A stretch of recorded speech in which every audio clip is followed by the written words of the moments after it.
watoto wetu hawa wa Hollywood Sekondari, na pili nishukuru pia na wanafunzi, uongozi wa wanafunzi kama hivyo nimekwisha kuutambua, na wengineo wote ninyi mliopo humu ndani.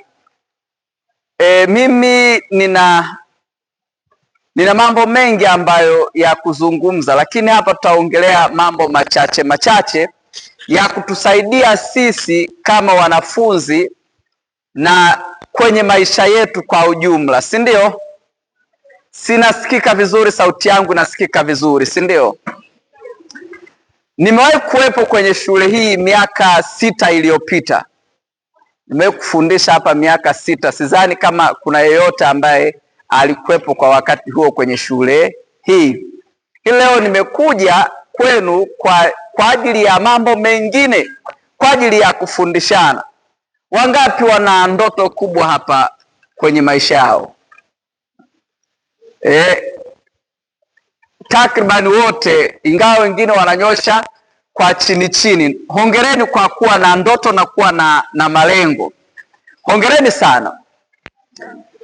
Lakini pamoja na hayo malengo yetu, kuna mambo ambayo lazima tuyazingatie ili kusudi tuweze kufanikiwa kwenye maisha yetu. Tunaelewana? Kuna mambo lazima tufanyaje? Tuyazingatie. Kama mwanafunzi, wewe kuanzia leo usijiite mwanafunzi, bali jiite mtu mwenye ndoto kubwa. Jiite nani?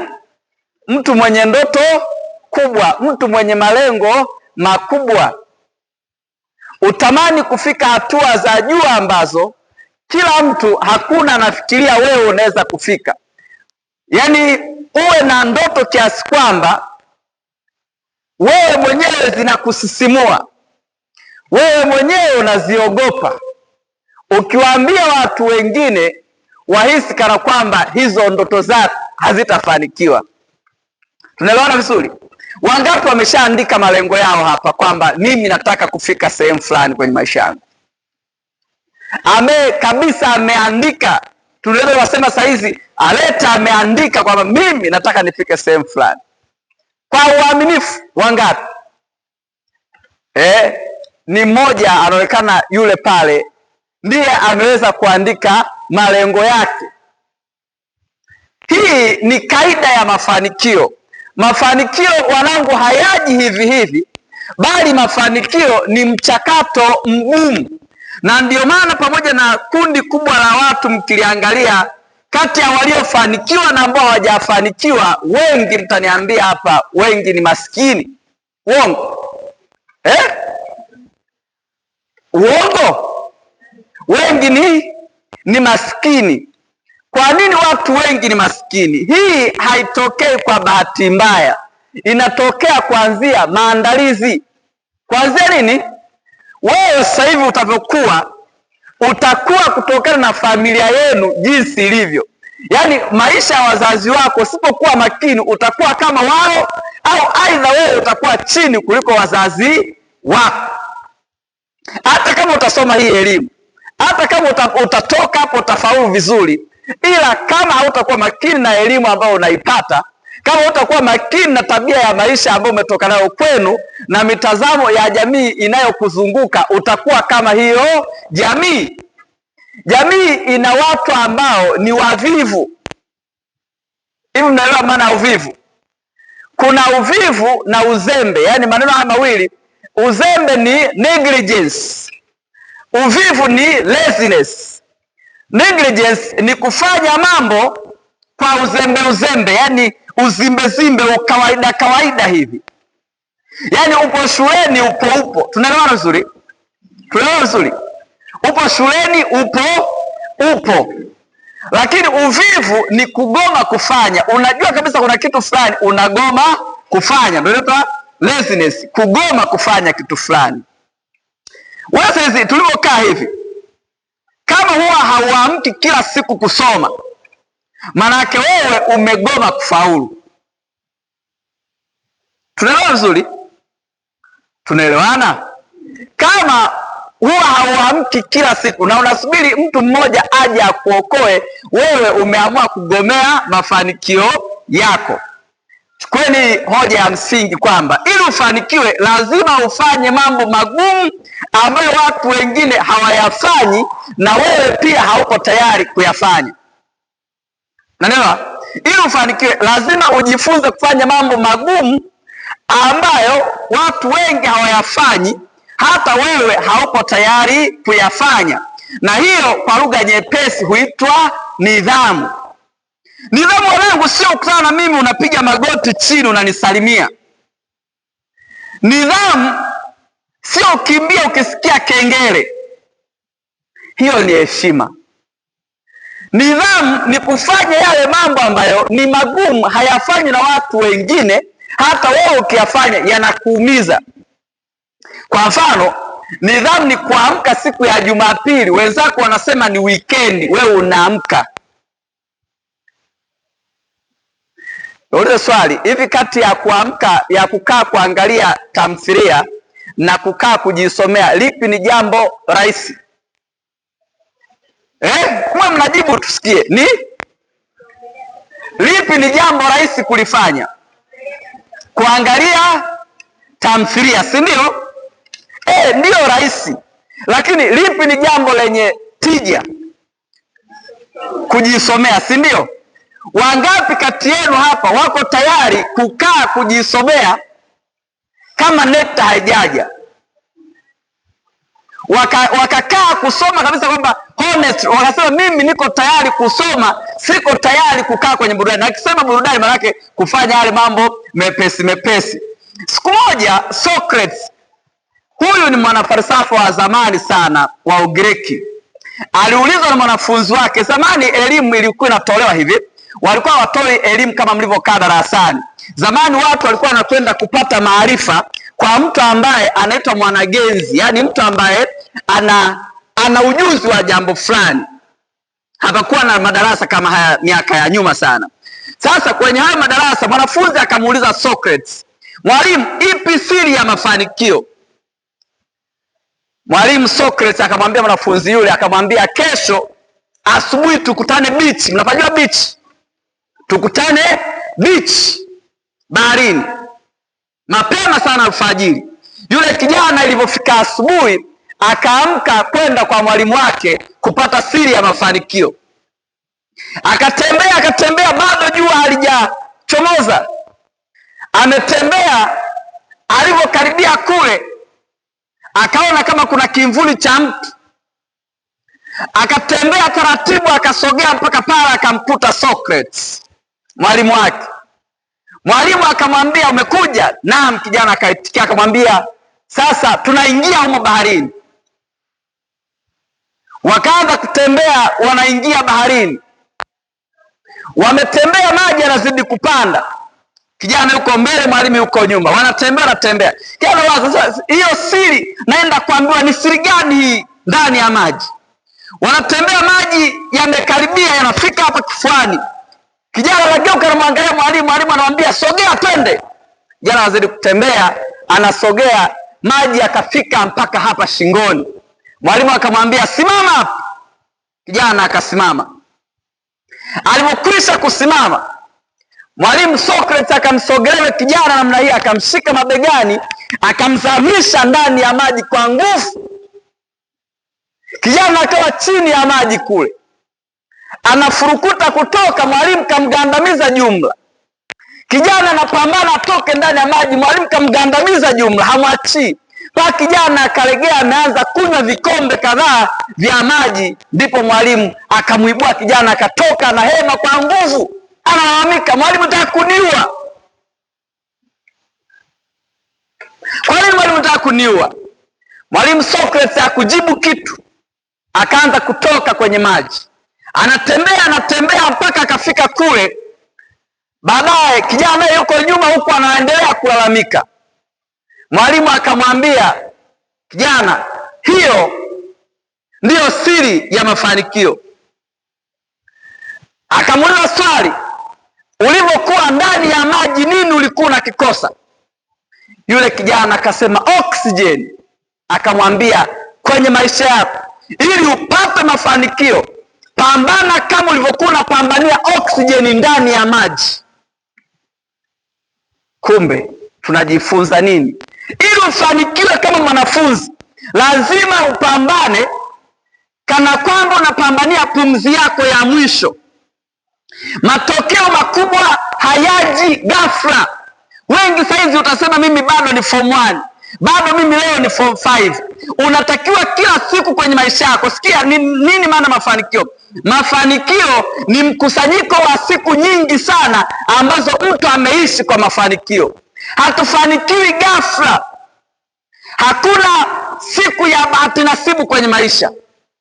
Lazima kila siku ufanye kila ambacho nakipambania. Chukulia mfano, utasema sasa hivi mimi nasubiria mpaka nifike kidato cha ngapi? Cha 4 ndo nianze kusoma. Mimi nasubiria mwezi wa 9 nianze kusoma. Unajuaje mwezi wa 9 kama utakuwa salama? Inafika mwezi wa 9 mwanangu umeugua, upo kitandani.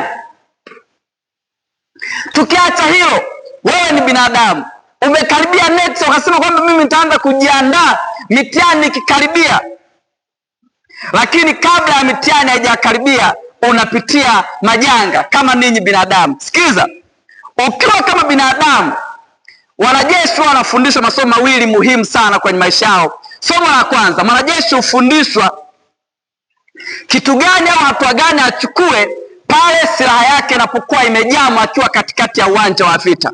Somo la pili, hufundishwa kubeba maiti. Masomo mawili. Moja, hatua zipi achukue silaha inapokuwa imejaa akiwa kwenye mapigano. Somo la pili, kubeba maiti. Masomo haya yafundishwa kwa bahati mbaya. Yanafundishwa kwa nini? Kwa sababu kwenye maisha yako wewe ni uwanja wa vita. Usiseme bado mdogo, yachukua masomo ya kusaidia sana kwenye maisha yako. Kwa nini unafundishwa hatua za kuchukua? Hizi ni nyakati ngumu. Kwenye maisha yako mwanangu zitakuja nyakati ngumu. Tunaelewana vizuri? Moja, silaha itajamu. Ndio kama hivyo unapambana. Inafika net, imekaribia mitihani, jirani kabisa, wazazi wako wawili wanapata masahibu, wanakufa. Ulishawahi kuwaza kwamba siku moja hao unaowategemea wataondoka kwenye maisha yako? Wanakufa. Tena wanakufa labda kifo kibaya, kifo cha ajali, wote wanakufa kwa pamoja. Ni nyakati ngumu. Kwa nini wanamfundisha kubeba maiti mwanajeshi? Huwa wanachukua maiti, lazima afundishwe kubeba kwenye mapigano yako hivi unavyopambana. Pamoja na kwamba hata ninyi ambao mnaondoka kesho kutwa mtakwenda vyuo vikuu, haya yanaweza kuwapata na yatakuja kwenye maisha yako, kwa sababu chochote ulichonacho leo kitaondoka, whether you like or not, kitaondoka. Hata sisi hivi tunapambana na walimu hapo wananisikiliza, haya mambo yatakuja kwenye maisha. Kuna nyakati zitakukuta mtu unayemtegemea, anaweza kuwa mke wako, anaweza kuwa mume wako, anakufa, wewe unamhitaji. Somo linakuja, mwanajeshi ukiwa katikati ya mapigano, ndo amekufa mwanajeshi mwenzio. Kitendo cha kufa mwanajeshi mwenzio, ukikaa chini kutia huruma, adui atakuja, atakupiga, mtakufa, mtapoteza vita. Kutia huruma, dunia huwa haimsikilizi mtu anayetia huruma. Unanielewa?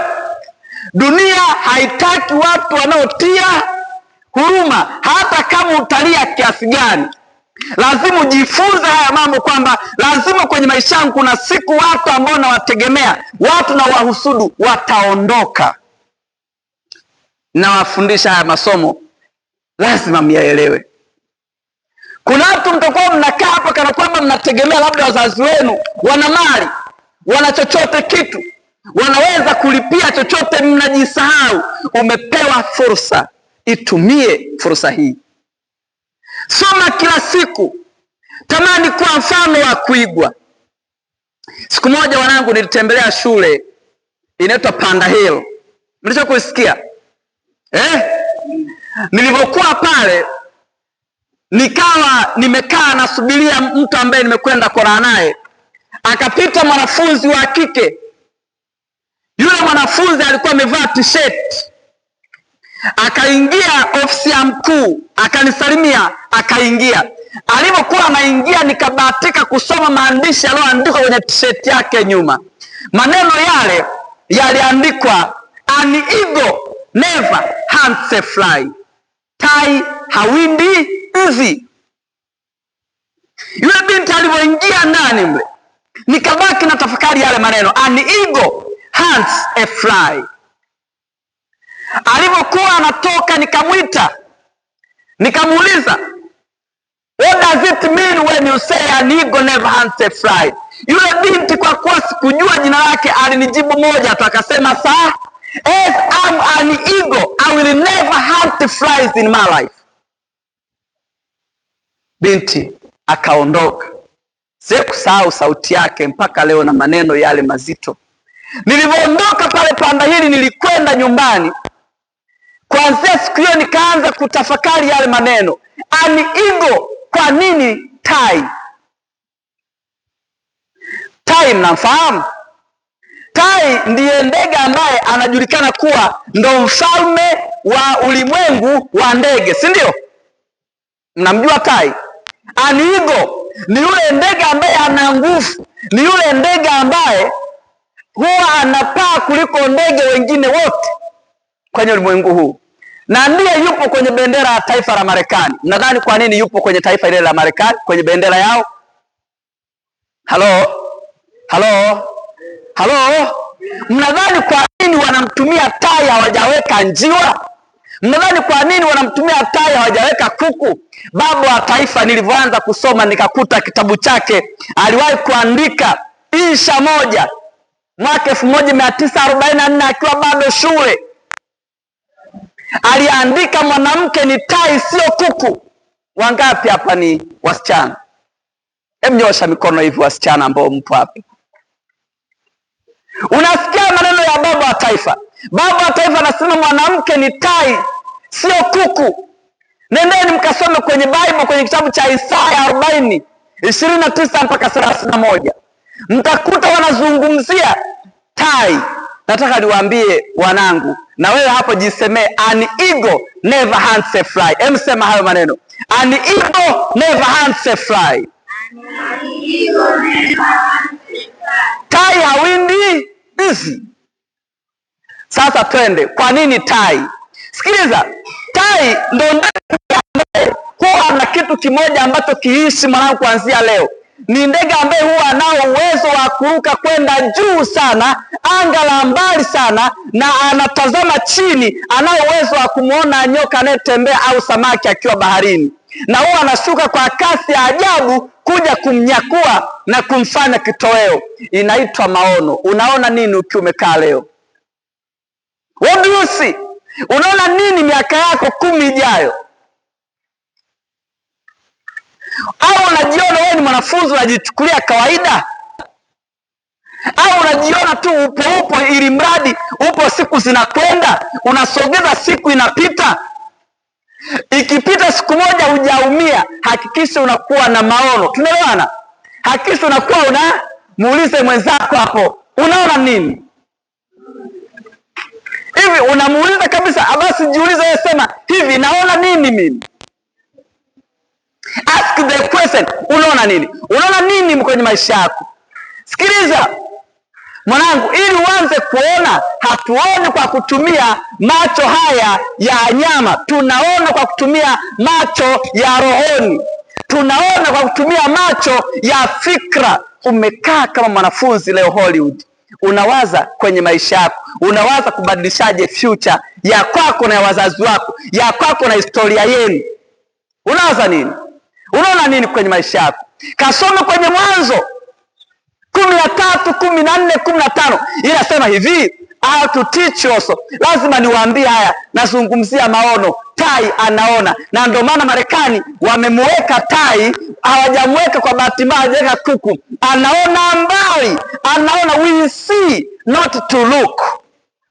Angalia mbali. Lile jicho la tai linaona mbali. Unaona nini ukiwa umekaa? Na ndio anakukataza usiwe mvivu, usiwe mzembe. Ona mbali. Tuanze, inasema ile Mwanzo 13, 15, 14, 15 inasema baada ya Abraham kuwa amekwisha kutengana na Lutu, ndipo akaambiwa sasa inua macho yako, tazama yote utakayoona nitakupa. Take that point. Aliambia Mwanzo, yote utakayoona nitakupa. Whatever you see I will give to you and your descendants. Nitakupa wewe na uzao wako chochote utakachokiona. Unajionaje? Ukijiona wewe failure unakuwa failure. Ukijiona wewe kilaza unakuwa kilaza. Unaona nini? Twende. Sifa ya pili ya huyu ndege tai. Tai ana sifa nyingine. Yeye huwa haruki wakati wa utulivu kama hivi. Sikiliza, kinachofanyika wakati wa mvua, zoruba kali, kimbunga kimetokea, si ndio? Tai huwa anafanya kitu kimoja ambacho ni cha kipekee sana. Yeye huwa wakati ndege wengine wote wanakimbia kwenda kwenye viota, yeye huwa anakunjua mbawa zake hivi. Ule upepo mkali unampaisha, anakwenda anga la juu sana. Amekunjwa tu namna hii. Kumbe kwenye maisha tunajifunza nini? Usihangaike wakati wenzako wanapumzika, wakati wenzako wanalia, wakati wenzako wamekaa wanasinzia, wewe amka, fanya kazi. Look at me. Dunia hii mnavyoona watu wako tofauti, wanafanya mambo kitofauti. Mnavyoona watu wanaibuka, ninyi watoto wazuri, usimuone mwanafunzi anafanya vizuri, fuatilieni siri za watoto ambao wanafanya vizuri. Huwa wanasoma wakati wao umesinzia. When you are praying, they are busy working. Wewe haufanikiwi kwa sababu hujajua hizi siri. Kwanza leo hakikisha unafanya kazi wakati wenzako wanakwenda holiday. Wewe usiende likizo. Wewe nenda nyumbani kasome, nenda nyumbani kajifunze, usipumzike. Tuelewe, kufeli sio adui wa mafanikio, bali kuchoka. Ukichoka lazima wewe ni failure. Ukiacha kupambana wewe ni failure. Tuelewe, wewe unaona nini? Wewe unatumia changamoto kuruka, changamoto zikutumie kwenda mbali sana. Maadui wa tai. Tai pia sifa yake ya tatu, sikiliza. Namna ya kushughulika na maadui au washindani wetu. Kuna watu hapa mtakuwa na biashara, kuna wengine hapa wanashindana wenzao kwenye masomo. Kama sisi hivi. Unakuta labda kuna wakati mtatoka hapa. Ninyi form 6 mliopo hapa, mtatoka baadaye mtaanza kupambania fursa za ajira, si ndio? Kwenye soko la ajira pamebana, watu wamejaa, mtawakuta wengi tu na ninyi mtakuja. Sasa sikiliza, tai akupe somo mchana huu leo. Tai wanafanya nini? Yeye huwa ana maadui wawili tu, ndege wawili ndio wanamsumbua. Pamoja na wao babe wake wote wa tai mnapomwona, ndege wao wanamsumbua hawa. Kuna shomoro na kunguru. Shomoro na kunguru. Wao wanafanyaje hawa shomoro na kunguru? Wao wanamvizia akiwa ametanua mbawa zake hivi, wanaruka wanakwenda wanatua hapa kwenye mgongo wake. Si ni mpana? Ni mpana sana yule ndege. Wakitua hapa wanakuwa wanamdonoa hapa, wanamdonoa kwenye kisogo. Sasa tai unadhani huwa anafanya nini? Wala huwa hangaiki wala ashughuliki nao. Anachokifanya tai huwa anazidisha kwenda anga la juu, anafika juu kabisa ambako oksijeni ni chache. Hewa ya oksijeni ni chache. Hakuna ndege anayeweza kuishi juu sana zaidi yake. Kunguru aliyeko hapa huwa anakosa pumzi, anaanguka na kufa. Simple. Usishindane na maadui zako. Nenda viwango vya juu kiasi kwamba wakikufuata wakose hewa wafe. Hatushindani. Unaona mimi wasishindani na mtu. Mimi nakwenda viwango vya juu sana. Nimejiboresha. Nakwenda viwango vya juu sana. Naona huyu brother anasinzia. Yuko mbali. Unajua wakati mwingine ukiona unasinzia kwenye maarifa, jua una pepo toleo la kwanza la umaskini. Yaani ukikuta kwenye maarifa unauchapa usingizi kama haya na kwenye sauti kubwa kama hii, kemea hilo pepo la umaskini. Na kawaida ya watu wa kawaida wengi wao wanauchapa usingizi kwenye maarifa. Yaani hiyo ni kawaida ya watu wa kawaida kuchapa usingizi kwenye mambo serious, lakini kwenye mambo ya masiara ndo wanakuwa macho. Shughulisha akili yako. Wazungu wanasema an idle brain is a devil's workshop. Yameandikwa hadi kule ofisini kwa ukiwa unaingia pale kwa mkuu. An idle brain is a devil's workshop. Akili iliyolala ni karakana ya shetani. Ukisinzia kichwani unaanza kuchapa usingizi. Kuna mshikaji mmoja alimchukua mke wake kwenda kwa mganga wakapata dawa ya kuwa matajiri. Walipofika kule kwa mganga akamwambia mwanaume ingia. Akaingia kwanza mwanaume akamchanja chale afa akaanza kumpaka pilipili. Dawa iliyochanganywa na pilipili. Hata jamaa apige makelele na malio akamwambia toka aingie na mkeo. Alipoingia mwanamke mganga akaanza kumbaka mwanamke. Alipokuwa anapiga kelele mwanamke huku kwamba mganga anambaka, mwanaume huku nje kwa sababu yeye akaanza kusema vumilia tu mke wangu na mimi nimefanywa hivyo hivyo. Akili iliyolala ni karakana ya shetani. Yaani usiposhughulisha akili yako shetani atakushughulisha. Yaani hakisha akili yako unaishughulisha kama hivi tunavyozungumza hapa, hakisha upo active, usihamehame. Tunaelewana? Tunaelewana usisinzie. Usingizi ni kifo. Kwanza usishindane na maadui zako. Usishindane na wapinzani. Wakati wenzako ili washinde wapinzani, tumia muda wako kujinoa. Noa shoka lako. Noa nini? Noa shoka lako. Tunaona? Noa shoka lako.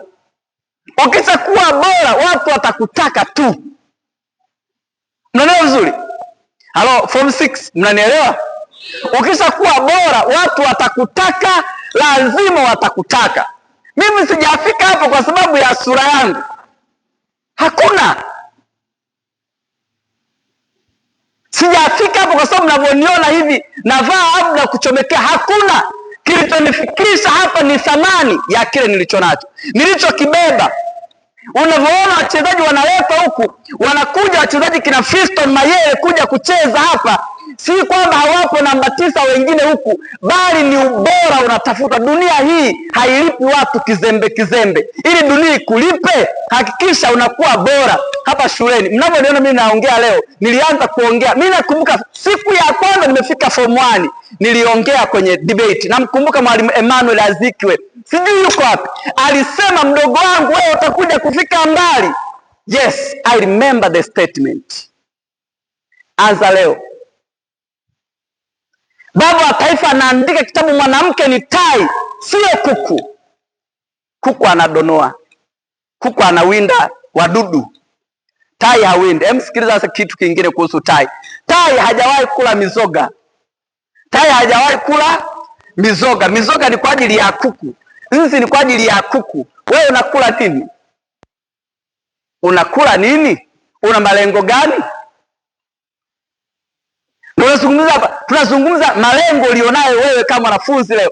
Umekaa hapa, wewe unawaza nini? Unawinda vitu vikubwa, unawinda vitu vidogo vidogo. Unapata angalau nipata D.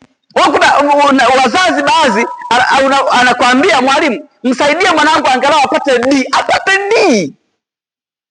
Yaani ukipata angalau unasema angalau. Neno angalau ni kifo.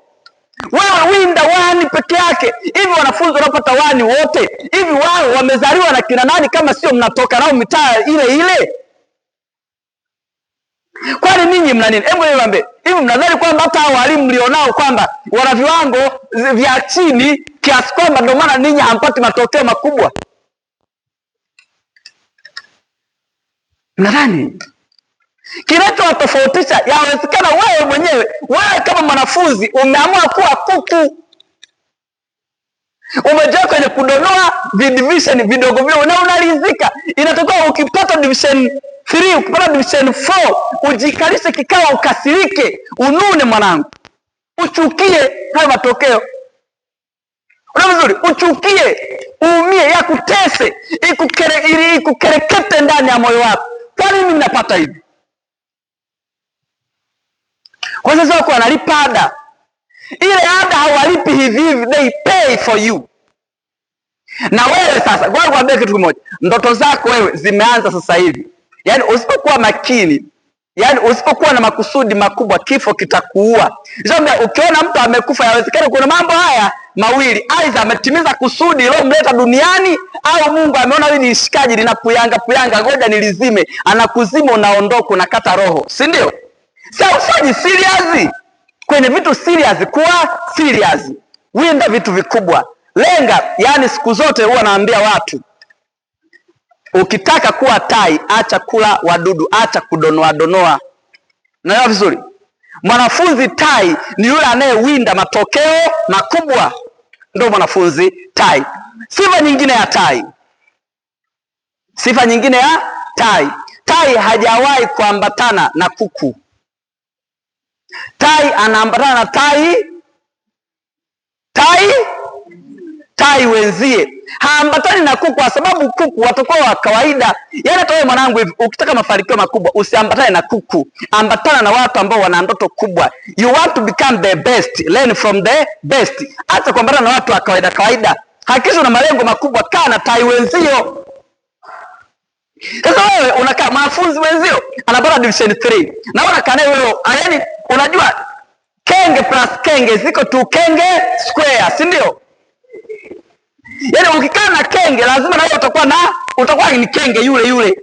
Yaani tunakuwa kama rafiki zetu jinsi walivyo. Usianze kuambatana na watu wa kawaida kawaida kwenye maisha yako. Unaelewa vizuri? Mtu uliouzidi kima hawezi kukupa kimvuli. Hakikisha unakaa na wanafunzi ambao wamekuzidi. Kaa na kina Nyerere. Yaani kuanzia saa hizi kaa na Isaac Newton. Kama wewe mwanafunzi unasoma physics, uko serious unasema mimi nasoma physics, alafu unalala masaa mangapi? 8. Uko serious wewe? Achana physics, fanya vitu vingine. Huwezi ukawa unasema mimi nasoma physics, nataka niwe mwanafizikia, lakini unalala na unapumzika Jumapili, una weekend. Yaani unasoma physics una weekend. Una likizo. Koma kuambatana na watu ambao hawana malengo makubwa. Tunaelewana? Mnaelewa vizuri wangu? Acha kuambatana na watu ambao hawana malengo makubwa. Ukitaka kwenda usiombe ushauri kwa watu wanaobaki nyumbani. Right? Sifa nyingine ya tai muhimu ya mwisho tuizungumzie. Tai ndo ndege pekee ambaye huwa anao uwezo wa kuishi umri mrefu kuliko ndege wengine wote. Huwa anaweza kuishi umri mpaka wa miaka 70. Anaishi mpaka miaka 70. Sasa akifikisha umri wa miaka 40, mbawa zake, makucha yake na mdomo wake huwa vinaishiwa nguvu. Anachokifanya tai, huwa anafanya maamuzi yafuatayo, na wewe anza kuyafanya saizi. Huwa anaondoka, anatafuta pango lenye giza nene, anakwenda kule, anajificha mle pangoni, atakaa ndani ya siku 40. Mwanangu upo? Tunaelewana vizuri? Anakaa ndani ya siku 40 pangoni. Akiwa kule pangoni huwa anakula nini? Wadudu. Lakini anafanya yafuatayo. Huwa anaanza kwanza, ananyofoa zile kucha zake zote za miguuni, ananyofoa na mdomo wake, anazitoa zote. Ni kipindi cha maumivu. Akizinyofoa zile kucha, anakuja tena ananyofoa manyoya yake yote haya, anatoa yote. Anakuja tena anagonga ule mdomo wake, anaugonga kwenye mawe, ile miamba anaugonga namna hii mpaka mdomo unang'oka wote. Atakaa pale siku 40. Ni kipindi kinaitwa nenda nyikani. Kwenye kitabu changu cha Imetosha Kusubiri nimeelezea hii kwenye sura ya 2. Unatakiwa uende nyikani, ubadilisha aina ya maisha, uondoe baadhi ya mizigo ambayo inakusumbua. Kwenda huko, toa baadhi ya tabia ili uziondoe. Lazima ubadilishe mfumo wa maisha yako. Kuna baadhi ya tabia zinakurudisha nyuma, kumbe ule mdomo umechoka. Badilisha. Utoe huo mdomo, utoe kwa maumivu. Na kuutoa kwa maumivu ni kujilazimisha kufanya mambo magumu ambayo watu wengine hawayafanyi. Tusimame juu mara moja. Simama juu. Jinyoshe chap afu tukae tena tuendelee. Tukae. Asante. Tuelewe vizuri mpaka hapo eh? Kwa kumbe kuna wakati mwingine toa yale manyoya ambayo yanakukwamisha. Zoea, jifunze kula. Wakati mwingine hata ukikosa, hata ukiwa shuleni hapa, kuna wakati mwingine ile pocket money yako unayopewa usile tu. Jifunze wakati mwingine kujijima mwanangu. Una hela lakini haununui mandazi. Una hela lakini haununui vitumbua. Ndio somo ambalo nataka tulifundisha hapa. Nataka nikufundishe na fedha. Nimeona nianzie huku. Lakini utawezaje kama una tabia mbovu? Mafanikio yanataka nidhamu ngumu. Mafanikio hayapatikani kwa watu wenye ulaini. Ulishawahi kuona mti ambao umeota kwenye sehemu yenye maji mengi, unakuwa ni laini hivi, lakini mti ambao umeota kwenye maeneo yenye jangwa, yenye shida ya maji, wale ambao wamefika Dodoma wanaiona mibuyu iliyoko pale. Pana ukame sana kule, lakini ile mibuyu ni imara sana. Kwa nini? Ukame wa maji. Sehemu yenye changamoto ndo sehemu yenye mafanikio. Mnanielewa sasa? Mnanipata mpaka hapo? Huyu tulikuwa tunamzungumzia tai. Tai ni ndege ambaye haishi kizembe. Tai ni ndege anakwenda anga la mbali. Wewe unatamani kufika wapi? Jambo jingine muhimu tuangalie, si ndio? Fedha. Sawa. Kuna aina sasa za elimu. Wale waambie kabla sijaenda huko, kuna aina za elimu ambazo lazima uzipate kama mwanafunzi na kama mtu aliye serious kufanikiwa. Aina ngapi za elimu? Uzungumzie aina 4 za elimu. Aina za nini? Za elimu, aina 4. Elimu ya kwanza, elimu ya darasani, ambayo kama hii. Elimu hii ya darasani yenyewe ina mchango kwenye mafanikio, lakini sio mkubwa. Nimeeleweka sijui hapo? Halo? Mmeelewa? Nimesema hivi, elimu hii ya darasani ina mchango kwenye mafanikio, lakini sio mkubwa. Na ndio maana ukuta wanafunzi wengi ambao wanapata A zote darasani kwenye maisha wao wanashika mkia. Sasa sisemi usisome, naomba nielewe kabisa hivi. Yaani wanafunzi wengi ambao wao wanafanya vizuri sana darasani, mafanikio mengi ambayo mnayaona yameletwa na majitu ambayo darasani yalionekana ni ya kawaida. Bwana, kuna mwandishi anaitwa Robert Kiyosaki ameandika kitabu kinaitwa Why A Students Work for the C Students and B Work for the Government. Kwa nini wanafunzi ambao wanapata A darasani kwenye maisha wanashika mkia?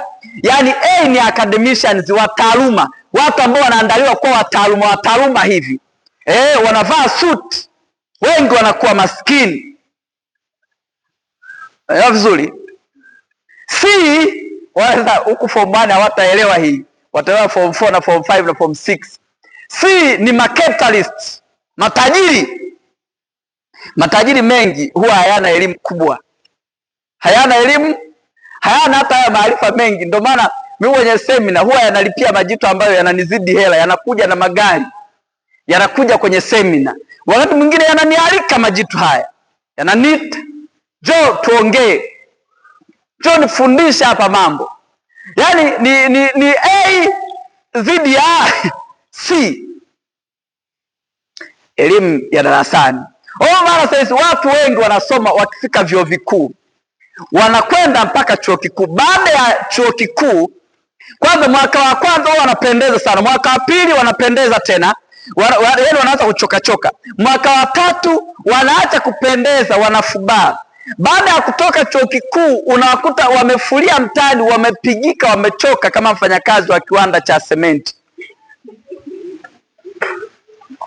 Wamechoka kwa sababu gani? Aina ya elimu. Yaani waliambiwa elimu ni ufunguo wa maisha, walivyotoka chuoni au shuleni, walivyokwenda mtaani wakakuta kufuli ni la kitasa, ila wao wana ufunguo wa Solex. Si unanielewa vizuri? Yaani ndio uhalisia ambao mtakutana nao mtaani. Kwa Kwa sasa elimu hiyo ya kwanza, elimu ya wapi? Ya darasani. Ana wakati mwingine sisi wenyewe unakuta mtu anayekufundisha anakuambia elimu ni ufunguo wa maisha, ili hali yeye mwenyewe yuko ndani ya kufuli. Sio, umenielewa kinachokuambia hapa? Yaani unakuta yeye mwenyewe maisha yake tu yamemchapa. Yaani yeye mwenyewe anayekufundisha anakuambia elimu ni ufunguo wa maisha, yeye mwenyewe ukimwangalia kabisa unasema, ila mbona huyu anatia huruma? Mnapata hii concept? Elimu hiyo ya wapi? Ya darasani, ambayo kama hii saizi ambayo naisoma. Elimu ya pili, elimu ya maisha, inaitwa personal development literacy. Elimu hii ya maisha haipatikani kwa walimu wanaokufundisha darasani. Walimu wao wanafuata miongozo, na ile miongozo inakufundisha wewe kuwa tegemezi, kwenda kusubiria watu wengine wakupe kazi. Haikufundishi kuwa mbunifu. Kama hamwamini, wasubirieni na wadada zenu na kaka zenu hapa. Wengi tu baada ya shule hapa saizi wataanza kutafuta msaada, naomba unishauri nikasomee nini. Yaani haelewi hata chuo kikuu yeye mwenyewe akasomee nini. Hata wewe huelewi kabisa mpaka saizi utaenda kusomea nini. Ndio wasema mna maono, mnaona nini? Mpaka saizi huelewi. Wewe wazazi wenu wanasema wewe somea physics. Kwa nini somea physics? Ina nafasi ya ajira. Hizo zama zimepitwa na wakati. Hizo zama zimepitwa na kazi yako wewe saizi ni kusoma. Habari za kusoma kwamba eti kwa sababu hiyo ina ajira. Lakini chochote kile ukikisoma ukakifanyia mazoezi kitakupa ajira, kitakupa michongo, kitakupa fursa, na wewe pia utaweza hata kujiajiri kupitia hicho ambacho umefanya nini? Umekisomea. Ajira ni chache lakini kazi ziko nyingi. Kwani mimi hapa nilipokuja hapa, umeona mimi nafundisha hapa saizi tunavyoongea mimi na ninyi hapa. Hebu waulizeni hawa kama wamefundishwa haya anayoongea hapa. Hajafundishwa. Mmoja nimesoma kombi kama zao. Lakini hapa nafundisha maisha. Lakini kinachonilisha sasa hivi ni huku kuongea. Na hapa tunavyoongea kama hivi, wewe saizi napanda mbegu. Na najua wewe baada ya miaka, yani mimi saizi nakufundisha wewe leo hii, miaka 10 wewe utakuwa mteja wangu, si ndio? Utakuja kununua na vitabu vyangu baadaye. Au wewe baada ya miaka 10 utakuja kunufaika, utakuwa unalitaja jina langu. Bila yule mwalimu alivyokuja shuleni kwetu aligusa maisha yangu. Ndicho kinachotakiwa. Tunaelewana vizuri? Elimu ya maisha. Elimu hii ya maisha, hakikisha kwenye kichwa chako, kwenye maisha yako kuanzia leo una role model, una mtu unayemtamani. Halo? Una mtu ambaye amefanikiwa. Wewe role model wako ni nani? Wewe nilikuwa natolea mfano. Upo saizi hapa unataka kuwa daktari bingwa. Lakini basi kwa nini wewe daktari bingwa hujui? Kwa nini unataka kuwa daktari bingwa? Nani anakuhamasisha kuwa daktari bingwa? Hakikisha unatengeneza marafiki. Kama unataka kuwa kiongozi, soma saizi rafiki yako awe Nelson Mandela. Kama unataka kuwa mcheza mpira maarufu, hakikisha saizi kuanzia leo rafiki yako awe Diego Armando Maradona au Cristiano Ronaldo au Lionel Messi. Awe rafiki yako, awe Bwana Samata. Sasa wewe ukicheza tu mpira pale, wakikushangilia, umecheza pale, umepiga mpira wanakushangilia, unasema usiniumizie, unahisi umeamaliza. Masifa yale yanakuja kichwani, hata kuhisi wewe ni mchezaji bora, kumbe hata kitu chochote. Yaani wakikusifia tu umejaa masifa. Kupigiwa makofi ukayakubali yale makofi ni kupigwa makofi. Hivi unanielewa vizuri? Achana na masifu unayopewa. Fanya kazi, jitoe kila siku. Masifu yale yanakufanya unaanza kutembea, umekuwa hadi sharobaro unatembea namna hii. Kizo umecheza hapa. Umeimba wewe huko kanisani, labda ndo unaimba kanisani hapa. Ukiimba wanakupongeza, unahisi umemaliza. Haujamaliza. Haijaisha mpaka ishe kabisa. Haya, umepata division 1 hapa, unahisi kwamba ndio umeshamaliza, umeshakuwa bingwa. You are not bingwa, labda wewe ni bingwa kwa vilaza wenzio. Hivi unanielewa vizuri ninachokizungumza hapa? hakikisha kwenye maisha yako tafuta watu wanaokuzidi. Yaani iko hivi, ukikuta shuleni hapo una akili peke yako, hama hiyo shule haraka. Hiyo unanielewa vizuri? Ujue hauko sehemu sahihi. Yaani ukarizika kabisa kwamba mimi hapa ndo bingwa, mimi ndo kichwa, basi hapo umeshatapeliwa. Unashindana nani? Watu gani wanakuhamasisha kufanya makubwa?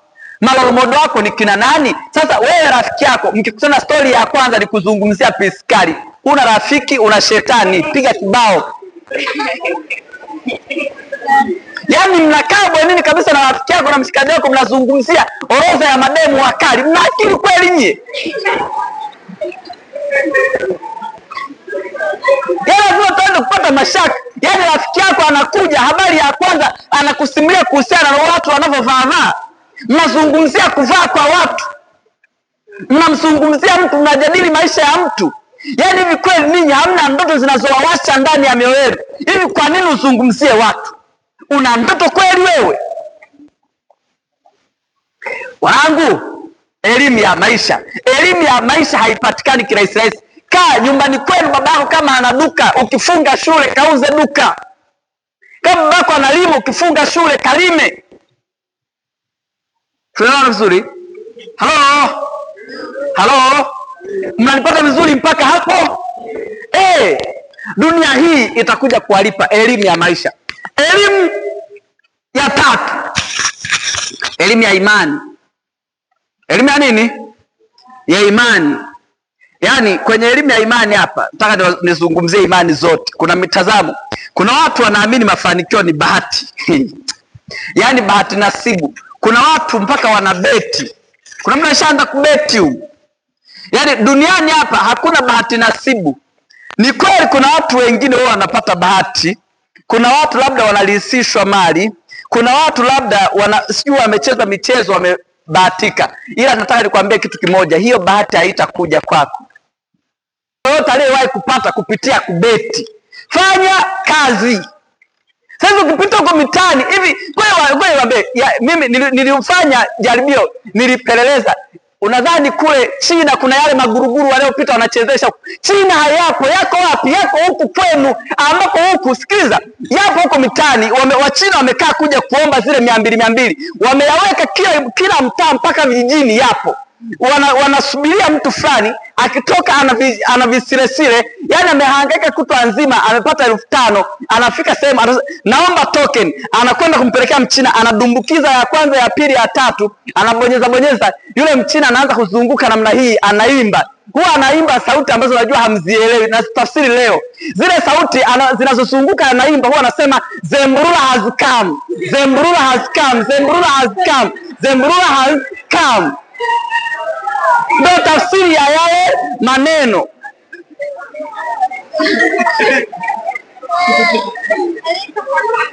Fanya kazi.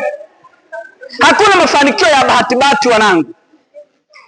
Imani, mambo ya kuamini kuna bahati kwenye maisha. Hakuna hiyo habari wengine wamependelewa, wengine wamebarikiwa. Aliyekupa wewe ndiye aliyeninyima mimi. Kwa nini asikupe? Maskini ndo binadamu pekee ambao wanaishi na wanaisoma Biblia kilevi. Unajua kuna kuisoma Biblia kilevi. Kuna maskini wanaamini kwamba yani kuna siku moja Mungu atashusha mikate kutoka mbinguni. Yani wanakaa wanasema ombeni nanyi mtapewa. Galileo lilisema Bible was written for the wise people. Yani Biblia ipo kwa ajili ya watu wenye akili tu. Kama huna akili achana Biblia, fanya vitu vingine. Inasema hivi, wanaishi sasa maskini wanachukuaga nusu, wanasema ombeni nanyi mtapewa. Wanaishi nako kaombeni nanyi mtapewa. Biblia chini au mstari wa ombeni nanyi mtapewa, mstari unaofuatia ukasema tafuteni nanyi mtaona. Seek you shall see. Wa chini yake bisheni nanyi mtafunguliwa. Pakubishi ugonge mlango namna hii mara nyingi ndo watu wafungue. Fursa jamani haziji hivi. Na ndo maana nimekuwa nikizunguka wakati mwingine nakutana na watu, Mwalimu Ibrahim nisaidie kutafuta mchongo, nisaidie kutafuta kazi. Unamuuliza wewe umetafuta kazi? Mara ngapi? Anakuambia nimeshatuma makampuni mawili. Unamuuliza, wewe ni mwalimu kama mimi? Ndio. Umeomba shule ngapi? Anakuambia nimepeleka hapo na pale. Unamwambia hivi, are you stupid? Yaani Tanzania hii ina shule maelfu, alafu umeomba mara mbili. Akiwa ni wa kiume, anamuuliza swali, wewe saizi ulipo hapo unamiliki piskali? Akisema ndio, namuuliza piskali uliipata siku moja? Kwa sababu yaani unakuta yaani mtu kama ni kutafuta kwenye mambo ya hovyo, kwenye mapenzi anatongoza hata mara 10, ila kwenye kazi anafanya mara moja anaacha. Hiyo sio kilaza?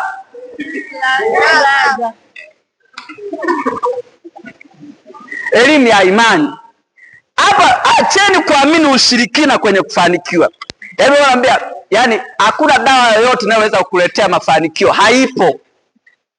Hakuna dawa inayoweza kukuletea nini? Mafanikio. Dawa ya kwanza ni nidhamu. Mafanikio, mbona watu matajiri bwana? Na bahati mbaya watu wanaowasema sana matajiri ni wale maskini. Yaani maskini wanajua sana. Ukikuta kuna watu wanakuwa Freemason, wanawasema watu Freemason. Maskini ndo ukimkuta mtu anasema fulani ni Freemason, ujue ni maskini, hana kitu. Yaani maskini ndo wako hivyo. Maskini kazi yao ni kuananga matajiri. Usiwe na tabia hizo kuanzia leo. Hata hapa shuleni ukiona mwanafunzi mwenzio amekuzidi, usimseme vibaya, mbariki, nenda kajifunze kupitia yeye. Kwanza bila matajiri wewe, hata hii shule imejengwa, simejengwa na tajiri? Wewe ungesomaje hapa bila hao matajiri? Matajiri hao ndo wanaokwenda wanasafiri huko, wanatuletea hata hizi nguo tunazovaa, wanasafiri kwa sababu ya mitaji yao, wanatuletea. Yaani unamkuta mtu anayemponda tajiri, yeye mwenyewe alipo hapo kila kitu anakitumia cha tajiri. Anapanda bajaji za tajiri, anapanda magari ya tajiri. Yaani anakula kwa sahani zile zimeletwa na matajiri. Yaani kila kitu anatumia cha tajiri, bado anamnanga tajiri. Anawasema Freemason. Utamkuta yule baba sio bure, analala na vikongwe. Lala na wewe na vikongwe basi ili utajirike tukuone. Si wapo vikongwe? Huyu baba yeye anatembea na vichaa, ndo maana anatajirika. Vichaa si wapo? Kalale nao basi nao utajirike. Acheni kuamini kwamba vitu vitaletwa kwa bahati. Tunaelewana vizuri? Na Biblia ile jamani, wanangu muisome. Role model wenu ni Yesu. Kama nyie ni Waislamu, role model wenu ni Mtume Muhammad sallallahu alaihi wasallam. Kila sehemu pameandikwa tusome. Kwenye Biblia imeandikwa kabisa watu wangu wanaangamizwa kwa kukosa maarifa. Mkasomeni Yoshua 1:8 ninavyosema. Inasema kabisa Yoshua 1:8, Yoshua anaambiwa vitabu hivi vya Torati visiondoke mikononi mwako, bali yatafakari maneno yake usiku na mchana, na hapo ndipo utakapoiona njia yako, na ndipo hapo utakapoweza kustawi sana. Yoshua anaambiwa kasome vitabu mwanangu. Vitabu vya Torati ni vitabu gani? Torati ni vitabu vya sheria, principles. Maisha yanaongozwa na kanuni. Ukikosea kanuni yanakuadhibu, unapotea. Maisha ni kanuni. Mnazungumza hapo? Maisha ni nini? Kanuni. Watu wanaangamizwa. Adui wa mwanadamu sio shetani. Shetani ni nani? Shetani ni binadamu yeyote mwenye mambo ya kishenzi, hata kama ni wewe unaniangalia. Halo? Mnanielewa vizuri? Yaani ndivyo tunapokuwa tunakwenda. Lazima tuambizane ukweli. Elimu ya imani. Soma ile Biblia. Yesu mwenyewe alikuwa ni msomaji mzuri. Kasome Luka 4:16. Yesu imeandikwa. Kwani Yesu anatumia neno imeandikwa? Yesu kwenye Biblia ameonekana kuanzia akiwa na mwaka 0 mpaka miaka 12 akapotea. Amekuja kuonekana ana miaka 29, akahubiri mwaka wa 33 akamuua washikaji. Sasa walivyomuua Yesu amehudumia miaka hiyo tu mitatu. Miaka hiyo mitatu ya huduma yake. Lakini hiyo miaka mitatu leo hii Yesu aliacha wanafunzi 12. Leo duniani pana wanafunzi wake, wafuasi wa Yesu ni bilioni 2 mpaka sasa hivi. Yaani washirika wa dini ya Ukristo wanakadiriwa kuwa wanafika bilioni 2. Jamaa kaliacha hawa 12 tu, lakini leo kana wafuasi huku zaidi ya bilioni 2. Tunajifunza nini hapo? Ukitaka kufika pakubwa anzia padogo. Unanielewa mpaka hapo? Mafanikio yote makubwa tengeneza leo watu wachache sana. Tengeneza, yani usihangaike. Ukitaka mafanikio makubwa anzia padogo. Kajamaa kalivyopotea, kalienda wapi? Kalienda kujifua. Ndio kile kipindi nilichokizungumza cha tai. Yesu aligundua kwamba angekaa tu pale nyumbani kwao asingetoboa. Kuna wakati mwingine uondoke kwenu ukateseke, akili zije. Usikage kwenu kama umepandwa. Mungu angetaka tukae sehemu moja, angetuumbia mizizi, sio miguu. Uondoke nyumbani kwenu uende mbali. Yesu aliondoka, aliona hii kazi ya mshua ya ufundi seremala hii sitoboi ing'o, ikabidi asepe, akatokomea. Miaka 18 hajulikani yuko wapi, akaja kuonekana miaka 29. Jamaa karudi kichwa kinawaka moto akiongea. Huko saizi watu wanaamini eti Yesu tu alizaliwa na miujiza. Alisoma, alijifunza, na ndio maana alikuwa anasimama na hubiri. Akiongea anaongea vitu vina logic. Kama usomo utaongea ni utaongea pumba. Hata hivi ninavyoongea hapa, wewe tukisema tukusimamisha hapa utaongea nini? Utaongea pumba. Huwezi kuongea. Ili uongee uwe na vitu huku ndani, you have to be knowledgeable. Work hard and smart. Work hard and acha masiara na elimu yako. Acha masiara na maisha yako. Elimu ya imani. Usikae unaamini. Muhammad sallallahu alaihi wasallam aliambiwa siku ya kwanza, Muhammad amezaliwa kama mshikaji wa kawaida kama watu wengine. Alipofikisha tena alikuwa yatima. Na unajua haya majamaa yaliyofanya mambo makubwa yalikuwa na maisha magumu sana. Yaani haya majitu mengi ambayo tunayasoma leo hii, sijui kwa nini. Yaani watu wengi ambao wamefanya mambo makubwa walikuwa na maisha magumu kuliko ulionayo wewe. Muhammad alizaliwa, wazazi wake akamwacha yatima, ana miaka 6. Akalelewa na mwanamke mmoja tajiri, Bi Hadija. Bi Hadija akamlea, jamaa likakua, likajitafuta, likaanza kufanya biashara. Baadaye likasema limetokewa na nani? Malaika. Aliitwa Gabriel. Kule kwa Waislamu anaitwa Jibril. Neno la kwanza ambalo aliambiwa Muhammad sallallahu alaihi wasallam, aliambiwa ikra bismi rabbika jazi haraka. Ikra, soma. Do you see that? Ikra bismi, soma kwa jina la Mola wako. Muumba amele, soma. Ikra bismi rabbika jazi haraka, soma. Wewe hausomi leo. Soma. Ukitaka kukua mwanangu kuanzia leo wewe, usiseme mimi ni form 1, soma leo hii. Anza leo hii. Vitabu vile vya kule vichakae kwa ajili yako. Yale maarifa. If you read you reap. Ukisoma unakula. Unajali sana tumbo lako. Yaani kama saizi hapa uko busy unajali tumbo tu. Yaani wewe kazi yako ni kujali tumbo tu. Ujinsi sababu unawazaka kula tu na unajaza huku. Mbona uwazi hiki? Waza hiki. Lisha hiki hapa. Ukilisha hiki, hivi vingine vyote vinakwenda. Kuwa na njaa ya maarifa. Soma. Tunaelewa vizuri. Mbora wenu, hata Muhammad akaja kusema mbora wenu ni yule anayetafuta elimu. Tafuta elimu. Misali kule Suleimani anakuambia usimwache elimu aende zake, maana huo ndio uzima wako. Kama elimu ndio uzima wako, maana ukiacha elimu wewe unakufa, unafariki. Halo mwanangu, upo? Au umechoka? Unaanza kwenda nyumbani. Wakati mwingine tuvumilie kidogo, tunaelekea mwisho. Halo. Tunga mkono namna hii tuone kama tunaelewana na mambo yanakwenda vizuri. Basi nashukuru sana. Tuendelee. Elimu ya imani kwa nazungumzia, si ndio? Hakisha unasoma. Usikae kuhubiriwa, isome ile Biblia yote. Kama wewe ni Mkristo, soma Biblia yote. Kama wewe ni Muislamu, soma Qur'ani yote. Ina maarifa, atakusaidia. Ikiwezekana soma vyote kama mimi ninavyosoma vyote.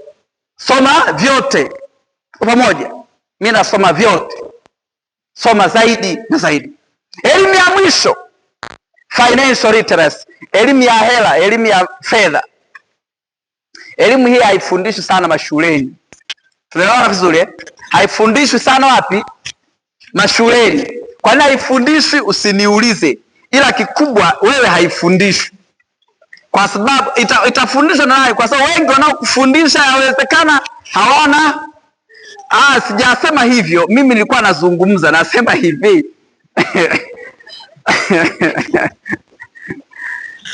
elimu ya fedha, financial literacy. Elimu hii, fedha ni kitu cha msingi sana. Yaani fedha ni kitu cha pili kuwa na faida kwenye maisha yetu, ukiondoa oxygen. Ikiwezekana tena fedha inakuwaga namba moja, au mnabisha? Kwa nini nasema inakuwa namba moja? Kwa mfano saizi ikitokea mimi nimeanguka hapa, nahitaji kwenda kuwekewa nikawekewe kwanza nani ya oxygen ili kusudi kuendelea kunitibu. Kitachohitajika hapo ni nini? Hela. Kwa hiyo fedha kwa wakati mwingine inakuwa namba moja, ila namba mbili ni muhimu. Yaani 95% nadhani ya matatizo yote ya mwanadamu yanatatuliwa na fedha. Hata ninyi saizi hapa mnasoma, najua mnasoma kwa ajili ya kupata fedha. Kusoma sasampa mpate nini? Wanasema ni sasampa, pesa. Ina majina mengi hii. Ilimuuza hadi Yesu. Yaani tu kama Yesu mwenyewe aliuzwa na fedha. Acha masiara na hela. Acha masiara na nini? Na hela.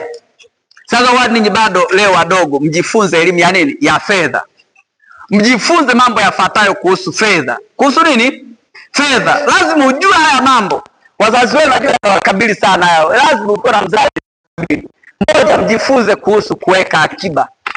Kuweka nini? Mbona hamjasema kuweka akiba?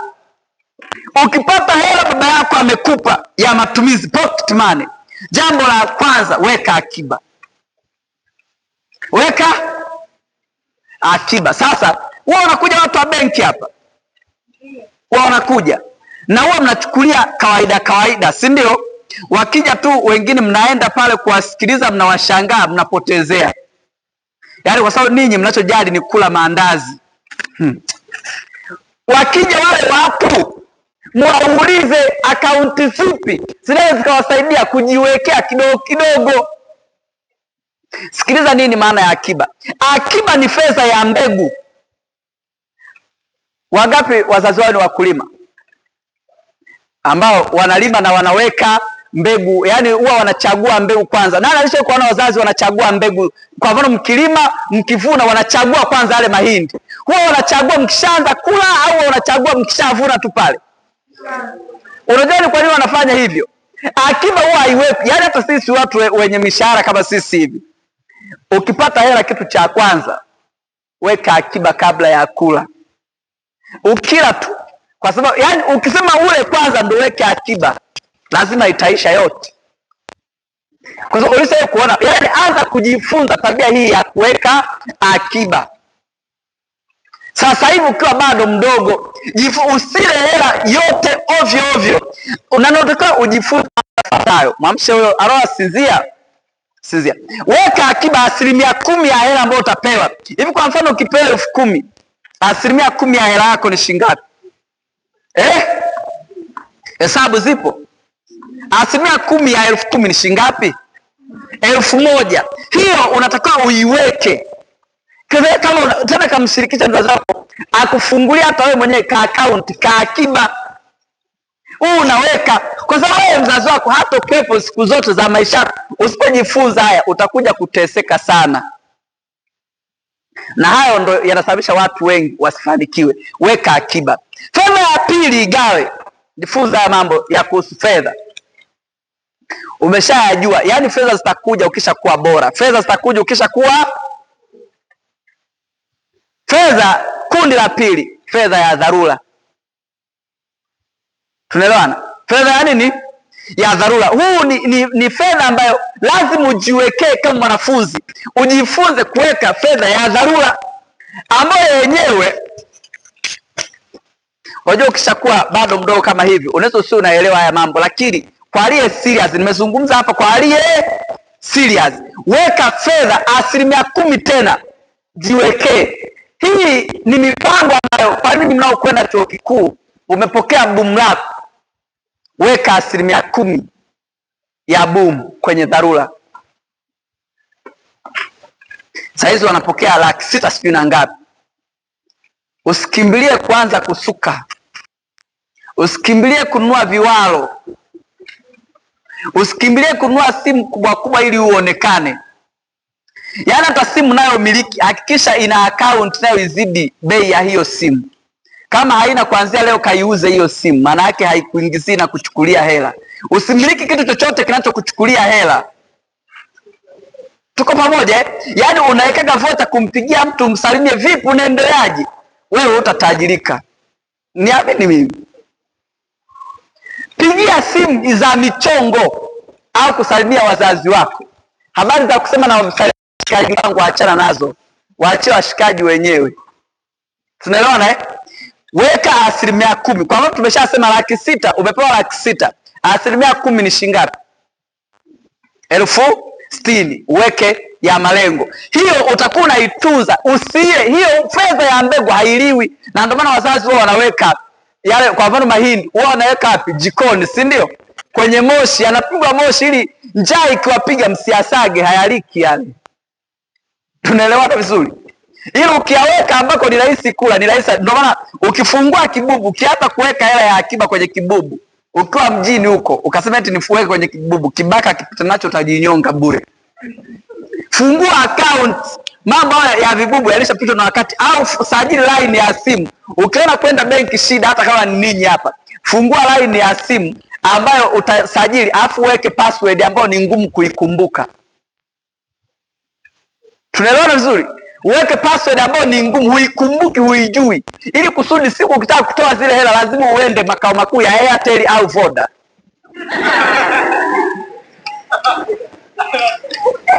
Ya hiyo ndo njia pekee ya kuweka akiba. Yaani tofauti na hapo utakula. Si ukikomaa na password inajifunga, unatulia tena. Yaani wewe kazi yako unaweka mle hela, halafu ikifika ili isifungiwe unaiweka hata kama ni mara moja kwa wiki. Hata kama mwalimu yupo hapa, unakuwa na mtu anayekusimamia, unamwambia mwalimu, mimi hii nimesajili kwa ajili tu, naomba unisajilie. Hata wewe ni mzazi wako, nisajilie hii line kwa ajili tu ya kujiwekea akiba. Iwe ni ya akiba tu. Unakuwa ukipata buku unamwambia mwalimu, kaniwekee hiyo buku. Mimi nakwambia mimi nafanya hivyo vitu, navifanya na viishi. Mimi kila siku endao kwa Mungu lazima niweke akiba kabla sijafanya chochote. Kabla sijala na hakikisha kwanza hiyo siku akiba imewekwa. Sina masiara kwenye eneo hilo la fedha. Twende. Weka. Ukiona hivyo, wewe sajili line ya simu, weka password ngumu sana kuielewa. Kingine hapo wewe utakuwa weka 10% kwenye dharura, 10%. Ila ya dharura sasa, hapa tunazungumza ninyi huku unaweza usiweke. Ila kana hiyo knowledge kwamba lazima kuna fedha ya dharura kwenye maisha yangu. Yenyewe inawekwa, dharura inawekwa kwenye account ambayo ni rahisi kuchomoa. Ila kuna mambo yafuatayo. Fedha huwa ukiwa na hela huwa inawasha. Kuna rafiki yangu aliniambia, ukitaka kujua kama utakuwa tajiri, pita kwenye jiko la mishikaki, una njaa mchana afu na 600 mfukoni. Usiponunua basi wewe utakuwa tajiri. Usinunue vitu ili mradi tu umeona wanakuja watu kukuuzia. Usinunue. Sawa? Pesa haihitaji hisia. Pesa inataka logic. Hata hiyo fedha ya dharura, eti unaambiwa baadaye mtafikia hatua. Unapigiwa simu nyumbani kwenu, fulani anaumwa. Unatuma tu kwa sababu sio lazima utume. Ngoja niseme, mtasema labda mwalimu Ibrahim anafundisha ukatili. Yaani kwa ukarimu ukizidi unakuwa wenda wazimu. Yaani kuna wakati mwingine amekufa, hata kama amekufa nani, usitoe hela ya akiba eti kwa sababu kuna mtu amekufa, atazikwa tu. Hata usipoenda wewe watamzika. Si inaeleweka? Hivi unanielewa kimbeza? Hii ni ngumu kuifanya, ndio maana utajiri wanaopata watu wachache. Usianze hii jamani, unaenda kutoa hela. Wakati usiende kutoa hela ukiwa unalia, utatoa ovyo.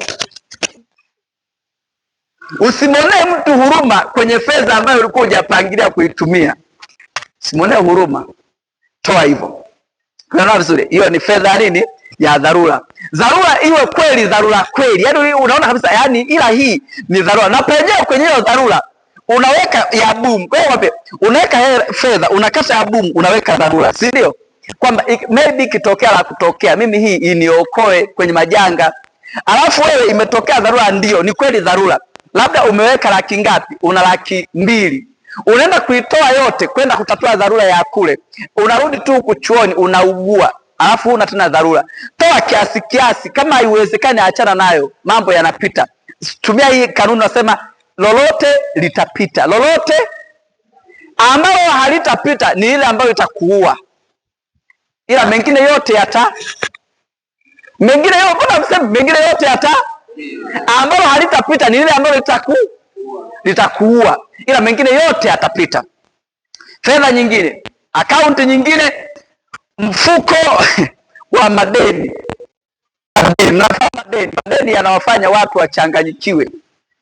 Hapa kuna mtu unamdai, kama kuna mtu unamdai, mkate jicho kwanza. Kama kuna mshikaji hapa unamdai, mkate jicho, hajakulipa. Madeni bwana. Lazima utenge 10% ya kulipa madeni. 10% ngapi? 10 ya kulipa madeni. Yaani kwa mfano wewe ndo umepata hiyo 600,000. Kuna mshikaji anakudai 200,000. Usimlipe 200,000. Umlipe shilingi ngapi? 60,000, si ndio? Yaani maana yake si tumesema 10% ya 600,000 ni ngapi? 60,000. Mpaka sasa tumefikisha 60,000 ngapi? 3, si ndio? Tumesema malengo, dharura, saizi ni madeni. Mlipe hiyo 60. Hata kama atafoka kiasi gani, usimlipe yote. Maana ukisema umlipe 200,000, wewe utapigika, utakopa tena. Nyerere alisema uwezi ukalipa madeni watoto wako wanakufa njaa. Halo, mnanielewa vizuri? Naomba mnivumilie kidogo hapa, twende vizuri. Unamlipa 60,000. Ataongea yale, najua hawezi kupiga kibao, lakini wewe ndo heri kikubwa. Zingatia kanuni moja, alisema Thomas Jefferson. Alisema hivi, Thomas Jefferson alisema uaminifu ni sura ya kwanza kwenye kitabu cha hekima.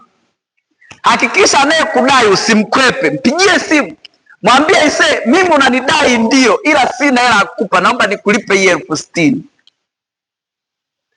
Kabla usikate simu za watu wanaokudai, sawa? Zipokee, maana hicho ni kiburi pia. Kutokupokea simu za washikaji wanaokudai ni kiburi. Kiburi cha nini? Cha uzima, si ndio?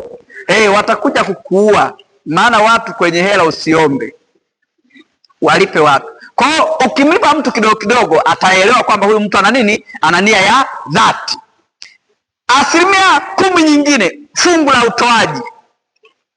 Fungu la utoaji, yaani lazima ujifunze kutoa.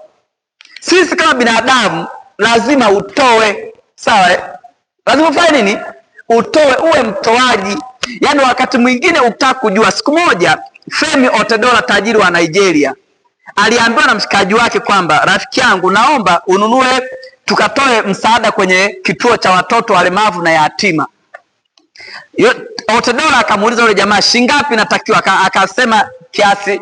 Jamaa akatoa hela, akasema kanunueni baiskeli tupeleke pale kama 200. Zikanunuliwa kweli. Siku ya kupeleka zile baiskeli, Otedola akamwambia jamaa peleka. Jamaa akamwambia hapana, twende wote. Walipokwenda kwenye kituo kile cha watoto yatima, walipofika pale wakatoa misaada, sabuni, vitu vingine vyote kama mnavyojua tukitembelea vituo kama hivyo, wakatoa. Walipomaliza kutoa, ninyi form 6 jifunzeni utoaji. Walipotoa, wakati wanaondoka, mara Femi Otedola akavuta mguu, akageuka, kaona katoto kadogo kamemshika mguu, kalemavu. Otedola akageuka, kauliza, what can I help you, nikusaidie nini mwanangu? Kale katoto akasema, sina chochote ambacho nakuomba, nimegeuka, nimekushika hivyo ili ugeuke, nione sura yako, ili siku moja nikifika kwa Mungu nikukumbuke. Toa, jifunze kutoa. Mkono unaotoa ndio unaopokea. Wasaidie watu. Jifunze kutembelea magerezani, jifunze kutembelea vituoni vya watoto yatima, jifunze kutembelea hospitalini. Toa, nenda karigusa hata mtu mmoja tu. Kabla hujafanya mtihani huu, jenga nafsi hiyo, katoe. Ukiwa unazungumza neno ubarikiwe lina nguvu. Mungu akusaidie. Mtu akitamka umempa kitu kidogo, utampa sabuni, utaona umefanya kitu kidogo, atakwambia ubarikiwe. Hata wapo watu wana changamoto, toa kwa moyo wote. Nunua sukari, peleka. Nunua sabuni, peleka. Katoe 10%, toa. Mimi sizungumzii tu kanisani. Ukiamua upeleke kanisani, it's up to you. Ukiamua upeleke msikitini, ni wewe mwenyewe. Peleka, jifunze kutoa. Jifunze hata hapa shuleni kuna wenzako wana changamoto. Saidia na kutoa, sio mpaka fedha tu. Wakati mwingine kutenga muda wako wewe advance kumfundisha mtoto huku naye msikia anafeli, hiyo ni utoaji pia mwanangu. Toa. Mimi hivi tulivyokaa na ninyi hapa na wafundisheni, natoa hii na wajenga, natoa. Kadri unavyokuwa unatoa, unavyosaidia, kumbe ndo unajisaidia wewe. Jenga hiyo nafsi. Ule mtoto Femi anasema toka siku hiyo, anasema kwenye maisha yake hajawahi kujisikia kuwa na nguvu kama ile siku. Tembelea watu wenye changamoto, toa 10%. Jifunze kutoa. Tunaona vizuri? Toa hii ina nguvu. Nazungumza sana hili swala la utoaji, lina nguvu. Toa muda wako, toa hapa, saidia. Ukienda kuna shule moja, wao wana sera inaitwa each one teach one. Kila mmoja amfundishe mwenzake. Unachokijua mfundishe mwenzio. Mkitaka kufanikiwa lazima muungane. Hili ni jeshi, ninyi ni familia. Kama kweli mmedhamiria kutengeneza historia, hata ninyi form 5 mlioko hapa, uunganeni leo, ila muungane kwenye mambo positive. Changamoto siku hizi kuna vitoto vingine vina negative attitudes ndani ya vichwa vyao. Vivyo vingine havina malengo mazuri, haviko serious. Vingine hapa vinawaza tu ngono kama vitoto vya mbwa. Ndio changamoto ya watu wengi. Hakikisheni ndani ya darasa lenu mnakuwa wote mna malengo makubwa, mnawasha moto, mnakubaliana sisi tukatengeneza historia, na historia inatengenezwa kwa jeshi kuungana. Mna mzuri, jeshi lazima liungane. Wakati mwingine hatupate matokeo kwa sababu kila mtu yuko disorganized, hatusomi kwa pamoja. Kama kuna changamoto mwenzetu tunaipitia, lazima wote tushirikiane kuitatua. Kama kuna mwenzetu anazingua, tusimfiche. Usifiche dhambi, aise. Usifiche mwenzako na labda asingizia. Usisingizie uhalifu. Don't hide crime. Maanake anakuja mwalimu, wewe unasubiria mpaka mwalimu aje kumwamsha mtu fulani. Ukiona mwalimu mwenzako alikuwa anasinzia, wewe amka, mwalimu huyu hapo anakuja. Wewe ni katili, wewe ni dikteta, wewe ni muuaji. Yaani ukimwona mwalimu ndio mwambie, kama mwalimu amesema speak English, unasubiria mpaka mwalimu apite ndio mwambie wewe tuzungumze Kiingereza. Wewe ni muuaji, wewe ni mnafiki. Na ukikuta mwanafunzi anakufanyia hivyo, akimuona mwalimu ndo anakuamsha, mwambie mwalimu huyu hapa anataka kuua ndoto zangu, naomba umpige viboko. Toa, learn to give. Jifunze kutoa. When you give you receive. Jaribisha, nenda kwenye kioo, nenda na mkate namna hii, alafu nenda kwenye kioo chako, katoe namna hii mkono, uone kama ule mkono haukurudii wewe. When you give you receive. Do so. Fungu la mwisho, maendeleo binafsi. Maendeleo binafsi, 10% za maendeleo binafsi. Jifunze. Maendeleo binafsi ni fedha ambayo maendeleo binafsi ni fedha ambayo unatakiwa uitoe kuendeleza skills. Kuendeleza nini? Skills, ujuzi. Wakati mwingine kama unapenda mpira, kama unataka wewe unavyosoma hivi, tenga fedha za kununua mpira, tenga fedha za kununua jezi. Yaani wewe unasema unacheza mpira lakini jezi tu yenyewe huna, viatu vyenyewe huna, wewe ni mcheza mpira gani? Yaani unasubiria siku ya mpira ndio unaanza kutafuta jezi. Mimi hapa unavyoona hapa na microphone nimenunua mwenyewe. Nimenunua kwa kazi yangu hii. Nakubali kazi yangu ndio maana nafanya, nanunua, lakini naendeleza ujuzi wangu. Unachokifanya lazima upende. Kama wewe unapenda kuimba leo hii, nunua microphone, nunua basi madaftari ya kuandikia nyimbo. Imba hapa shuleni, ingali bado ukiwa shule hapa. Imba hata kama hawatakusikiliza wote, watakwenda kusomea buu. Imba tu. Kuna siku watakuelewa. Kuna siku watakuelewa. Tenga maendeleo binafsi ya kukuza kile ulicho nacho. Hii fedha, nunua vitabu. Nunua nini? Nunua vitabu na usome kuanzia leo. Vitabu ambavyo vitawasaidia. Kwa mfano ninyi, kasome kitabu kinaitwa Gifted Hands. Kama darasani unashindwa kufaulu vizuri, tafuta hicho kitabu Gifted Hands. Kisome. Kama masomo yanakusumbua, mwambie baba yako ninunulie. Soma hicho kitabu cha Gifted Hands uone kama ubadiliki. Soma. Maendeleo binafsi, soma mwanangu, sawa? Mwambie mzazi wako asikununulie tu uniform. Mwambie baba, wewe ni katili, ninunulie vitabu. Wale wengi hawanunui vitabu, wanasema nimeshanunua uniform na vitabu tena. Yaani ni heri uje ukiwa uchi kabisa shuleni ili uhakikishe kwamba una vitabu. Ili mmenielewa ambacho nimekizungumza? Ni bora ukakosa kila kitu ila vitabu usikose.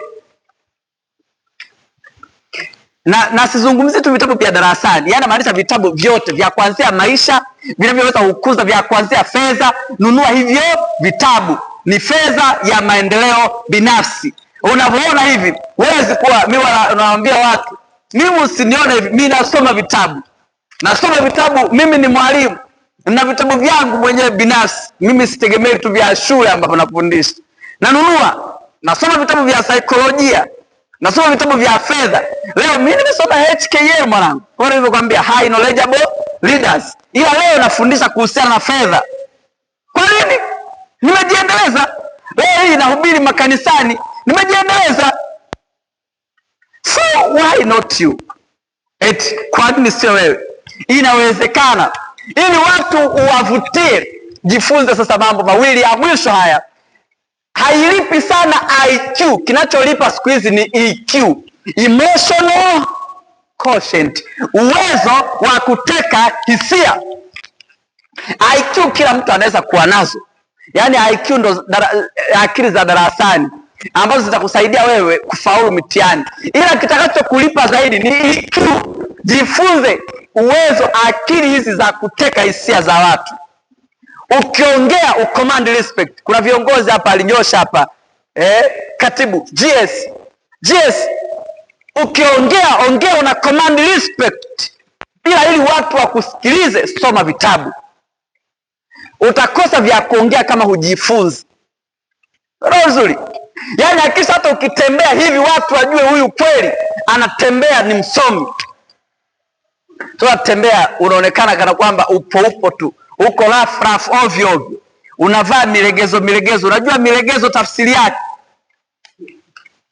Unarudi, yani mwingine ulikuja huko vizuri tu shuleni, umeanza kuwa bisho shule. Unatembea umevaa chini ya makalio hapa suruali yako.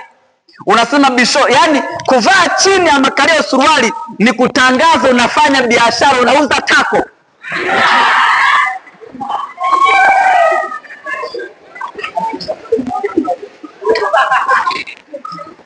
Watu wakikuuliza bei usikasirike sasa. Maana wewe umechagua upumbavu. Unaigaika tu vitu vya ovyo. Wazazi wako wamekutuma, ulikuwa mtoto mwema tu, lakini umekuta huko shuleni vijana wanatembea wanadunda na wewe umeanza kudunda. Wazazi wako wamekutuma, unabadilika. Unafika chuo kikuu unabadilika, unakuwa wa ovyo, hujielewi. Jielewe mwanangu, kwa sababu wewe tumekutuma, una ndoto kubwa. Tumekutuma chuo kikuu, tumekutuma shule mwanetu. Sisi wazazi wako tunajinyima kwa sababu tunaamini wewe utakuja kutukomboa. Tumekutuma shule, usisahau, kwa sababu wewe mtoto wetu ndiye tuliyepewa. Tunajua wewe ndiye utabadilisha historia ya maisha yetu. Tumekutuma wewe mtoto wetu, usisahau maadili yetu. Tumekutuma wewe mtoto wetu, najinyima, hatuli vizuri kwa sababu yako. Tumekutuma wewe mtoto wetu kwa sababu tunajua tunalala pabaya, lakini wewe mtoto wetu usome. Tumekutuma wewe mtoto wetu, tunajua dunia itakuja kupokea siku moja kama utaamini. Tumekutuma mtoto wetu, najua siku so nyingi maisha yetu atachange. Tumekutuma wewe mtoto wetu, najua kwamba wewe sio wa kawaida. Tumekutuma mtoto wetu shuleni, najua wewe ni tai. Tumekutuma mtoto wetu, najua wewe sio kuku. Tumekuamini mtoto wetu, wewe ndio uko peke yako. Tuko sisi huku, maisha yetu hayajabadilika. Tunajua ipo siku wewe utachange. Tumekutuma mtoto wetu, siku so nyingi watakwenda kuheshimu. Kama ulikuwa unafeli mtoto wetu, siku so nyingi unakwenda kwanza kufaulu. Tumekutuma mtoto wetu, na wewe umekuwa na mwalimu Ibrahim, amekwenda kukuambia haya maneno yanaenda kubadilisha mustakabali wa maisha yako. Mtoto wetu ni wewe, tumekutuma kutokea kijijini, usiende kupagawa na mataa ya jiji. Mtoto wetu tumekutuma, ni wewe tu ndio tunakutegemea. Mtoto wetu usibadilishe jina, tunakuombea kwa Mungu jina lako libaki hilo hilo. Tumekutuma mtoto wetu, uende ukaheshimishe ukoo wetu. Tumekutuma mtoto wetu, tunajua ni wewe ndio utakuja kujenga majumba makubwa dunia ishangae. Tumekutuma mtoto wetu, nenda katumike, nenda kafanye, nenda kaibuke, nenda kakue, nenda kaishangaze dunia. Ni wewe mtoto wetu, tunakuombea usife. Tunaomba hata sisi tusife. Sisi wazazi wako tunatamani tuone mtoto wetu umefanya mambo makubwa, na leo ndio siku maisha yako yanabadilika. God bless you. Thank you very much.